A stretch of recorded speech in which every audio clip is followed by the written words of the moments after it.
The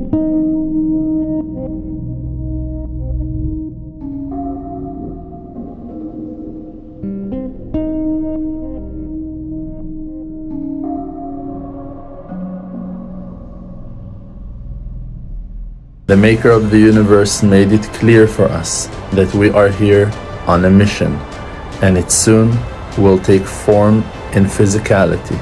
that the house of the Maker in the Holy Land of Israel, in the greatest city of Yerushalayim, will hold and be blessed with the temple of Hashem that will be called the house of prayer to all nations. Now I'm going to introduce you to the people who make this happen. آج سے 10 مہینے پہلے 7 اکتوبر 2023 کو جب Hamas نے 5000 rocket سے اسرائیل پر حملہ کیا تو میں نے آپ کو اس وقت بتا دیا تھا کہ اسرائیل جو کہ 1947 سے لے کر آج تک مسلسل تیسری عالمی جنگ کی تیاریاں کر رہا تھا، اب کی بار وہ پیچھے ہٹنے والا نہیں۔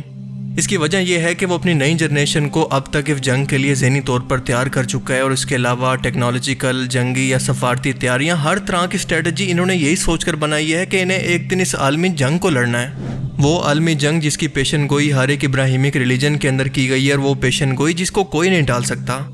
جنگ ہرمجدون یا اسلام کے اندر ملحمۃ العظمیٰ، جس کا مقام اسرائیل کے اندر یروشلم شہر کے اندر مجیدو نام کی پہاڑی بیان ہوتا ہے۔ حدیث کے اندر آتا ہے کہ اللہ کے رسول نے فرمایا کہ یہ جنگ اتنی خوفناک ہوگی کہ اگر کسی شخص کے 1000 بیٹے ہوں تو 999 اس جنگ کے اندر مارے جائیں گے۔ اور دوسری طرف اس وقت مسلمانوں کا حال یہ ہے کہ دنیا کا کوئی بھی ایک ملک ایسا نہیں ہے جہاں پر مکمل طور پر اسلام نافذ ہو۔ اسرائیل اور امریکہ نے دنیا کے تمام ترقی یافتہ ممالک کو اپنی سائٹ پر کرنے کے لیے نیٹو کا انتخاب کیا ہے۔ یہ دنیا کے تقریباً زیادہ تر ایسے ملکوں کا اتحاد ہے جو کہ مسلمانوں کے خلاف ہیں، اور اسرائیل اس بات کو اچھی طرح سے سمجھ چکا ہے کہ اس سے بہترین موقع اس کو کبھی نہیں مل سکتا۔ جب دنیا کے تمام مسلمان حکمران آپس کے اندر تفرقے بازی کا شکار ہیں، ایک دوسرے کے دست و گریبان ہیں اور اپنی انتہائی کمزور ترین حالت کے اندر ہیں، کیونکہ اللہ نے ان کو پہلے ہی بتا دیا تھا کہ یہ قرآن اللہ کی رسی ہے، اس کو پکڑ کر رکھنا اور ٹکڑے ٹکڑے مت ہو جانا، ورنہ تم پر دنیا کا عذاب ضرور نازل ہوگا۔ اسرائیل کے غزہ پر حملے سے پہلے آپ سبھی یقیناً ایک دوسرے سے سوال کرتے ہوں گے کہ دنیا میں 57 اسلامی ملک ہیں، 1.8 بلین مسلمان ہیں، ان کے ہوتے ہوئے ایسا کیسے ممکن ہے کہ اسرائیل اتنی بڑی جرات کر سکے کہ کعبہ اور مسجد نبوی کے بعد مسلمانوں کی سب سے مقدس ترین جگہ بیت المقدس پر موجود مسجد الاقصی کو شہید کر کے اس کی جگہ پر اپنا ٹیمپل تعمیر کر دے؟ لیکن آپ دیکھیں کہ اسرائیل نے جب 10,000 غزہ کے معصوم لوگوں کو قتل کر کے ان پر بم برسا کر ان کو قتل کیا، تو کون سا اسلامی ملک ہے جو کہ ان کی مدد کرنے کے لیے جنگ کے میدان میں اسرائیل کے سامنے اپنی آرمی لے کر آیا، مذمت اور امداد کے علاوہ؟ بلکہ کڑوا سچ تو یہ ہے کہ کئی اسلامی ممالک ایسے ہیں جو کہ باقاعدہ طور پر اسرائیلی آرمی کی پیٹرول اور جنگی سامان سے مدد کرتے رہے، سفارتی طور پر بھی خاموش رہے۔ حالانکہ اگر یہ تمام اسلامک ملک ایک ساتھ اکٹھے ہو جائیں تو اسرائیل کا وجود ایک دن بھی باقی نہیں رہ سکتا۔ آپ ذرا غور کریں کہ اسرائیل نے یہ تمام جنگ سوچ سمجھ کر شروع کی ہے، اس کی ٹائمنگ انتہائی اہم ہے۔ وہ چن چن کر ڈیوائیڈ اینڈ رول کے ذریعے، یعنی توڑو اور کمزور کر کے ختم کر دو، ہر اس ملک کو کمزور یا ختم کر رہے ہیں جو کہ ان کی اس آخری جنگ کی پیشن گوئی اور ان کے مسیح دجال کی آمد کی پیشن گوئی کے درمیان میں آ سکتا ہے۔ مثال کے طور پر عراق، ایران، لبنان، مصر اور سب سے بڑھ کر فلسطین یا پھر حماس۔ اور اسرائیل کے مطابق اس ٹائم کے اندر وہ بالکل تیار ہے، کیونکہ ان کے مطابق 2 سال پہلے جو 5 لال بچیاں جن کو امریکہ کی ریاست ٹیکساس سے یہاں پر لایا گیا، اور یہ تورات کے اندر بیان کی گئی نشانی کے مطابق تھی، یعنی ان کا جسم پوری طرح سے بالوں سے لال تھا، انہیں بہت جلد مسجد الاقصی کے سامنے ماؤنٹ اولیو پر قربان کر کے مسجد الاقصی کو شہید کیا جائے گا، اور اس کی جگہ پر تیسری مرتبہ ہیکل سلیمانی کو تعمیر کیا جائے گا، اور اس کے بعد ان کا مسیح دجال دنیا کے اندر ظاہر ہوگا اور پوری دنیا پر گریٹر اسرائیل کو قائم کرے گا، جس کا نقشہ ان کے پاس موجود ہے۔ حالانکہ یہودی قوم بھی اس بارے میں ڈیوائیڈڈ ہے کہ وہ مسیح ہیکل کی تعمیر سے پہلے آئے گا یا پھر اس کی تعمیر کے بعد۔ یہ قوم پچھلے 76 ایئر سے اس قربانی کی تیاری کے اندر، جس کے اندر تمام رسمیں، لباس، لوکیشن، ربیع کا انتخاب، ہیکل سلیمانی کا نقشہ اور ریچول کی ہر ایک تیاری شامل ہے، کہ ساتھ اپنی نسلوں کو اس جنگ کی اہمیت اور جنگ کے متعلق تیاری کرواتی آ رہی ہے۔ اور اب ان کے مطابق وہ وقت اب پورا ہو چکا ہے اور ہم اینڈ ٹائمز کے اندر پہنچ چکے ہیں، اور یہ سب کچھ دی ٹیمپل ایسوسی ایشن نام کی ایک آرگنائزیشن کروا رہی ہے، جو کہ بنی ہی اسی مقصد کے لیے ہے۔ ویب سائٹ کے علاوہ ان کا اپنا ایک یوٹیوب چینل بھی موجود ہے، جہاں پر یہ اپنی تیاریوں سے متعلق پوری دنیا کو اپڈیٹ کرتے رہتے ہیں۔ حال ہی میں اس چینل پر ایک نئی ویڈیو پوسٹ کی گئی، جس کے اندر یہ بتایا گیا کہ لال بچہ کی قربانی اور باقی اس ریچول کے تمام تر کام کس کس شخص کے ذمہ ہوں گے۔ یعنی ان شارٹ بہت ہی جلد ہم مسجد الاقصی کو شہید کرنے والے ہیں اور اس کی جگہ پر ہیکل سلیمانی کو تعمیر کرنے والے ہیں، لیکن کوئی بھی مسلمان ہمارا کچھ بھی نہیں کر سکتا۔ یہ بار بار پوری دنیا کو ویڈیوز کے ذریعے پیغام دے رہے ہیں کہ وی آر ریڈی۔ بظاہر یہ باقی دنیا کی ہمدردیاں سمیٹنے کے لیے یہ بھی کہہ رہے ہیں کہ ہم پوری دنیا کو یہاں پر آ کر وزٹ کرنے اور عبادت کی دعوت دیں گے، اور اس پر کتاب بھی لکھ رہے ہیں۔ یہ کتاب انگلش کے اندر ہوگی اور اس کے اندر وہ تمام انفارمیشن موجود ہوں گی جو کہ اس ہیکل کے متعلق پوری دنیا کو جاننا انتہائی ضروری ہے، جو کہ ظاہر ہے کہ بہت بڑا جھوٹ ہے، کیونکہ ایسا ناممکن ہے، اور یہ قوم خود کو چوزن پیپل آف گاڈ یعنی خدا کے چنے ہوئے بندے مانتی ہے، اور اس کے علاوہ باقی سب کو کیڑے مکوڑے۔ اب اگر تاریخ کی مانیں تو یہ بات سچ ہے کہ یہ قوم بنی اسرائیل کی صورت ایک وقت کے اندر اللہ تعالیٰ کی لاڈلی ترین قوم تھی، لیکن اپنی نافرمانیوں کی وجہ سے اللہ تعالیٰ نے انہیں بدل کر دنیا کی خلافت عربوں کو دے دی، لیکن ساتھ ساتھ سورہ محمد کے اندر دھمکی بھی دے دی کہ اگر تم نے اس قرآن کے مشن کو پیٹھ دکھائی تو تمہیں بھی بدل کر کسی اور قوم کو لے آئیں گے۔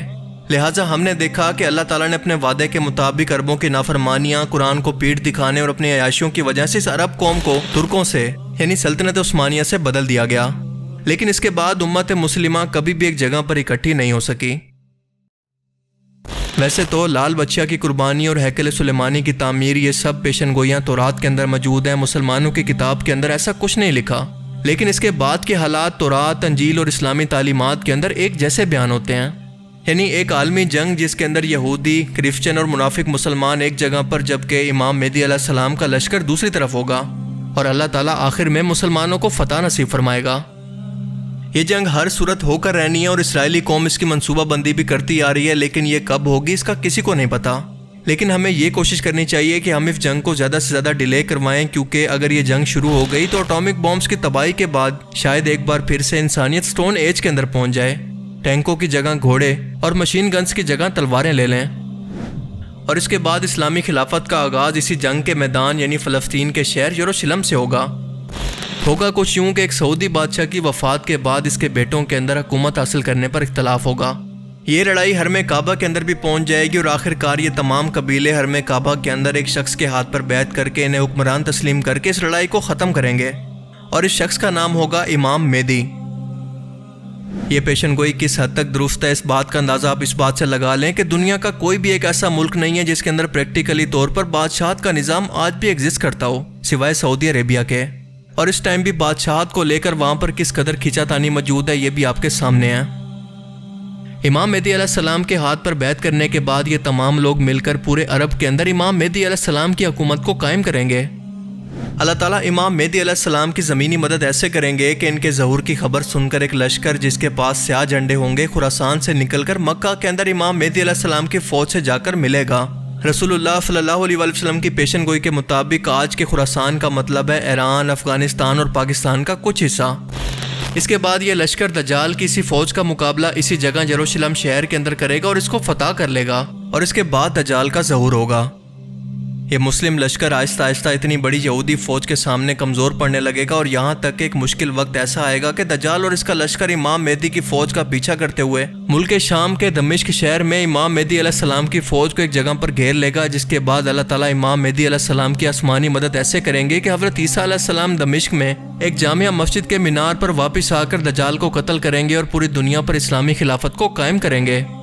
یہودی قوم کا گریٹر اسرائیل ان کا گریٹر قبرستان بنا دیں گے، اور اس کے بعد یاجوج ماجوج کا ظہور ہوگا جو کہ اس قدر تباہی پھیلائیں گے کہ اللہ کی پناہ ان کے خاتمے کے بعد پوری دنیا پر عیسیٰ علیہ السلام کی خلافت یا پھر مسلمانوں کی خلافت قائم ہو جائے گی۔ اور یہ جنگ ایک بہت بڑی تباہی ہے جو انسانیت کو اس ٹیکنالوجی کی تباہی سے نکال کر ایک بار پھر سے اس کے قدرتی انوائرمنٹ کے اندر واپس لے جائے گی۔ اور جیسا کہ اللہ فرماتا ہے کہ ہر مشکل کے بعد آسانی ہے، اور اس کے بعد بھی 40 سال تک امن و سکون کا دور ہوگا، لیکن حضرت عیسیٰ علیہ السلام کی وفات کے بعد قیامت کی باقی بڑی نشانیوں کا ظہور ہوگا، یعنی دابت الارض کا نکلنا، سورج کا مغرب سے نکلنا، اور یمن ملک کے اندر لگنے والی ایک بہت بڑی آگ جو کہ لوگوں کو ملک شام اور اس کے بعد میدان محشر کی طرف ایک جگہ پر اکٹھا کرے گی۔ اور اس کے بعد حضرت اسرافیل علیہ السلام جب ایک بار سور پھونکیں گے تو اس دنیا و کائنات کے اندر موجود ہر ایک چیز بالکل فنا یا تباہ ہو جائے گی، یعنی قیامت قائم ہو جائے گی۔ اور اس کے بعد وہ ایک بار پھر سے سور پھونکیں گے تو اس دنیا و کائنات کی ہر ایک چیز دوبارہ سے اکٹھی ہو کر یا پھر زندہ ہو کر میدان محشر کی طرف بڑھنے لگے گی۔ ان تمام نشانیوں کے بعد اب آپ اندازہ لگانے کی کوشش کریں کہ ہم انسان قرب قیامت کے کتنا قریب پہنچ چکے ہیں۔ اللہ تعالی ہمیں سمجھنے کی اور نیک عمل کرنے کی توفیق عطا فرمائے، آمین۔